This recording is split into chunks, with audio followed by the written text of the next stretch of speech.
अस्सलाम वालेकुम जी स्टूडेंट्स। आज हम अपना नया चैप्टर शुरू करते हैं जो कि है बायोएनर्जेटिक्स। और बायोएनर्जेटिक्स को अगर हम देखें तो इसमें दो वर्ड आ जाते हैं, bio and second word is energetic.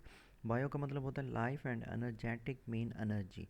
तो इस चैप्टर में हम देखेंगे कि रिलेशनशिप बिटवीन ऑर्गेनिज्म और एनर्जी के दरमियान रिलेशनशिप किस तरह से है, और ये एनर्जी जो है बायोलॉजिकल सिस्टम के अंदर कैसे प्रोड्यूस्ड होती है और कैसे फिर यूज़ होती है, और इसका साइकिल किस तरह से मूव करता है।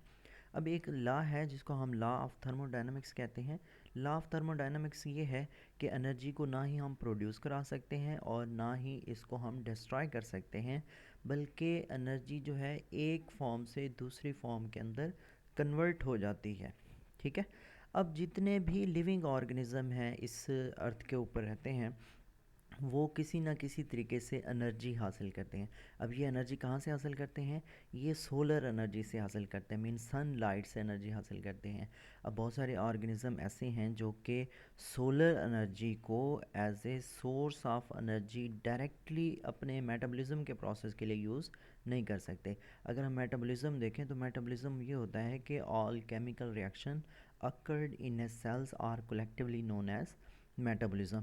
इसका मतलब उसके सेल के अंदर जितने भी रिएक्शन हो रहे होते हैं, उन रिएक्शन को प्रोसीड कराने के लिए हमें एनर्जी की ज़रूरत होती है।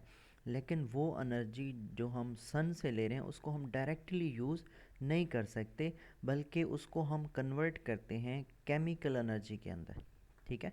और प्लांट्स के अंदर जो केमिकल एनर्जी होती है वो फूड की फॉर्म में, जिसको हम शुगर का नाम देते हैं। अब इसके अंदर प्लांट जो है वो किस तरह से प्रोसीजर परफॉर्म करता है कि प्लांट के अंदर एक पिगमेंट होता है जिसको हम क्लोरोप्लास्ट का नाम देते हैं।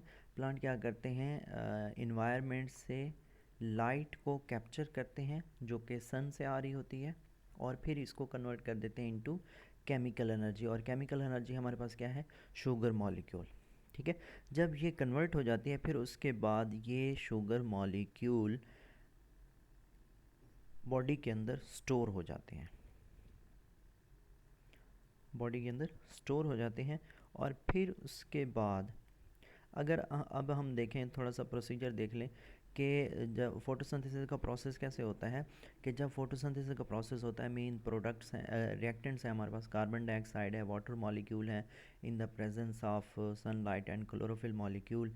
तो इससे हमारे पास जो प्रोडक्ट आते हैं, एक तो वो शुगर मॉलिक्यूल हैं जिनको हमने ग्लूकोज का नाम दिया, या वो बॉडी के अंदर जब स्टोर होते हैं कन्वर्ट हो जाते हैं सुक्रोज मॉलिक्यूल के अंदर। और उसके साथ साथ हमारे पास ऑक्सीजन प्रोड्यूस्ड होती है, मोलेकुलर ऑक्सीजन जो है वो प्रोड्यूस होती है। और ये ऑक्सीजन एटमॉस्फेयर के अंदर स्टोर होना शुरू हो जाती है। और जिसके बाद क्या होता है कि इस ऑक्सीजन की वजह से एक और प्रोसेस होता है जिसको हम रेस्पिरेशन का नाम देते हैं। ठीक है। अब रेस्पिरेशन क्या है? ये बिल्कुल अपोजिट होता है फोटोसिंथेसिस का। मेन फोटोसिंथेसिस के रिएक्शन में ग्लूकोज मॉलिक्यूल प्रोड्यूस्ड होते हैं, लेकिन रेस्पिरेशन